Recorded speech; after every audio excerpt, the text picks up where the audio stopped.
కార్తీక పురాణం 8వ అధ్యాయం. శ్రీహరి నామస్మరణ ధన్యోపాయం.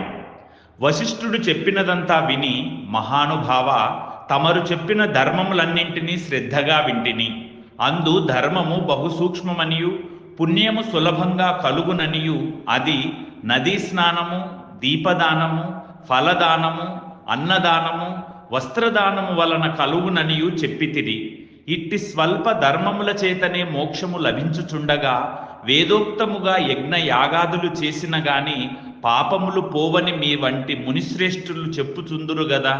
మరి తమరు ఇది సూక్ష్మంలో మోక్షంగా కనబరిచినందుకు నాకు అమితాశ్చర్యము కలుగుచున్నది.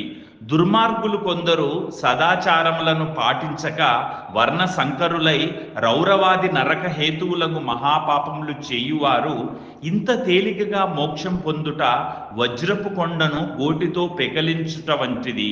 కావున దీని మర్మమును విడమర్చి విపులీకరించ ప్రార్థించుచున్నాను అని కోరెను.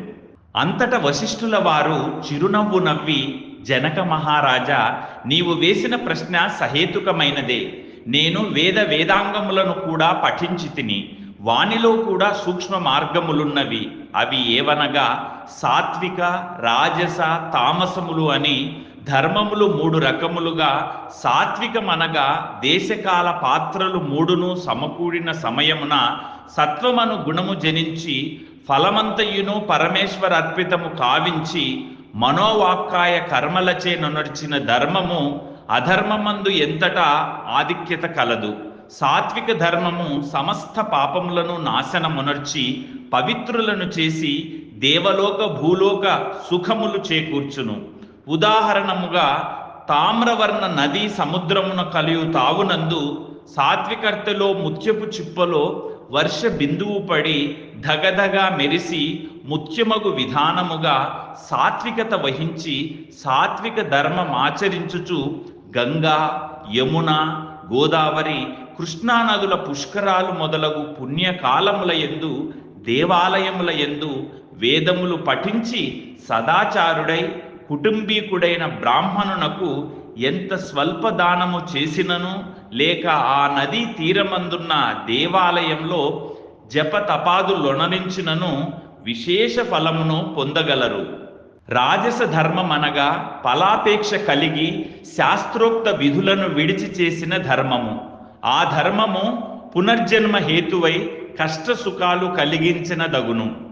తామస ధర్మమనగా శాస్త్రోక్త విధులను విడచి దేశకాల పాత్రలు సమకూడని సమయమున డాంబిక చరణార్థము చేయు ధర్మము. ఆ ధర్మము ఫలమునియదు. దేశకాల పాత్రము సమకూడినప్పుడు తెలిసి గాని తెలియక గాని ఏ స్వల్ప ధర్మము చేసినను గొప్ప ఫలమునిచ్చును. అనగా పెద్ద కట్టెల గుట్ట చిన్న అగ్ని కణములతో భస్మమగునట్లు శ్రీమన్నారాయణుని నామము తెలిసి గాని తెలియక గాని ఉచ్చరించిన వారి సకల పాపములు పోయి ముక్తి నొందుదురు. దానికొక ఇతిహాసము కలదు. అజామీలుని కథ. పూర్వకాలమందు కన్యాకబ్జమను నగరమున 4 వేదములు చదివిన ఒక విప్రుడు గలడు. అతని పేరు సత్యవ్రతుడు. అతనికి సకల సద్గుణ రాశియగు హేమవతి అను భార్య కలదు. ఆ దంపతులు అన్యోన్య ప్రేమ కలిగి అపూర్వ దంపతులని పేరు బడసిరి. వారికి చాలా కాలమునకు లేక ఒక కుమారుడు జన్మించెను. వారా బాలుని అతి గారాభముగా పెంచుతూ అజామీలుడని నామకరణ చేసిరి. ఆ బాలుడు దినదిన ప్రవర్ధమానుడగుచు అతి గారాభము వలన పెద్దలను కూడా నిర్లక్ష్యముగా చూచుచు దుష్ట సావాసములు చేయుచు విద్యను అభ్యసించక బ్రాహ్మణ ధర్మములు పాటించక సంచరించుచుండెను. ఈ విధముగా కొంతకాలమునకు యవ్వనమునకు రాగా కామాంధుడై మంచి చెడ్డలు మరచి యజ్ఞోపవీతమును త్రెంచి మద్యము సేవించుచు ఒక ఎరుకల జాతి స్త్రీని వలచి నిరంతరము ఆమెతోనే కామక్రీడలలో తేలియాడుతూ ఇంటికి రాకుండా తల్లిదండ్రులను మరచి ఆమె వెంటనే భుజించుచుండెను. అతి గారాభము ఎట్లు పరిణమించినదో వింటివా రాజా? తామా బిడ్డలపై ఎంత అనురాగమున్నను పైకి తెలియపరచక చిన్ననాటి నుంచి అదుపాజ్ఞలతో నుంకపోయిన ఎడల ఈ విధంగానే జరుగును. కావున అజామీలుడు కులభ్రష్టుడు కాగా వాని బంధువులు తనని విడిచిపెట్టిరి. అందుకు అజామీలుడు రెచ్చిపోయి వేట వలన పక్షులను జంతువులను చంపుతూ కిరాతక వృత్తిలో జీవించుచుండెను. ఒక రోజున ఆ ఇద్దరు ప్రేమికులు అడవిలో వేటాడుతూ ఫలములు కోయుచుండగా ఆ స్త్రీ తేనె పట్టుకై చెట్టెక్కి తేనె పట్టు తీయబోగా కొమ్మ విరిగి కింద పడి చనిపోయెను. అజామీలుడు ఆ స్త్రీపై పడి ఏడ్చి తరువాత ఆ అడవి ఎందే ఆమెను దహనము చేసి ఇంటికి వచ్చెను. ఆ ఎరుకల దానికి అంతకు ముందే ఒక కుమార్తె ఉండెను.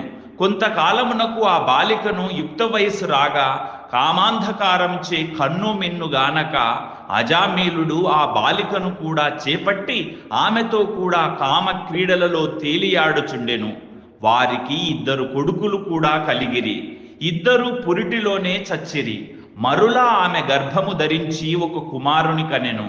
వారిద్దరూ ఆ బాలునికి నారాయణ అని పేరు పెట్టి పిలుచుచు ఒక్క క్షణమైనను ఆ బాలుని విడవక ఎక్కడకు వెళ్ళినా వెంటబెట్టుకొని వెళ్ళుచు నారాయణ నారాయణ అని ప్రేమతో సాకుచుండిరి.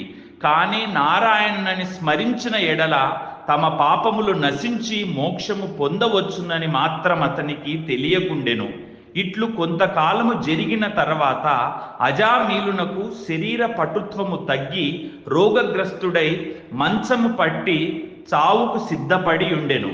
ఒకనాడు భయంకరాకారములతో పాశాది ఆయుధములతో యమభటులు ప్రత్యక్షమైరి. వారిని చూచి అజామీలునకు భయము చెంది కుమారుని పైనున్న వాత్సల్యము వలన ప్రాణములు విడవలేక నారాయణ నారాయణ ఎనుచునే ప్రాణములు విడిచెను. అజామీలుని నోట నారాయణాయను శబ్దము వినబడగానే యమభటులు గడగడ వనకసాగిరి. అదే వేళకు దివ్య మంగళకారులు శంఖ చక్ర గదాధరులయగు శ్రీమన్నారాయణుని దూతలు విమానంలో అచ్చటికి వచ్చి, ఓ యమభటులారా, వీడు మావాడు, మేము వీనిని వైకుంఠమునకు తీసుకొని పోవుటకు వచ్చితిమి అని చెప్పి అజామీలుని విమానమెక్కించి తీసుకొని పోవుచుండగా యమదూతలు, అయ్యా మీరెవరు? వీడు అతి దుర్మార్గుడు, వీనిని నరకమునకు తీసుకొని పోవుటకు మేమిచ్చటికి వచ్చితిమి గాన వానిని మాకు వదులుడని కోరగా విష్ణుదూతలు ఇట్లు చెప్పదోడంగిరి.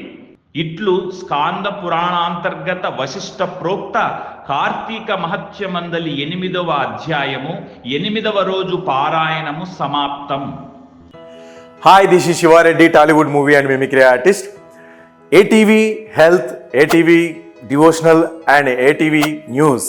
Please subscribe, like and share.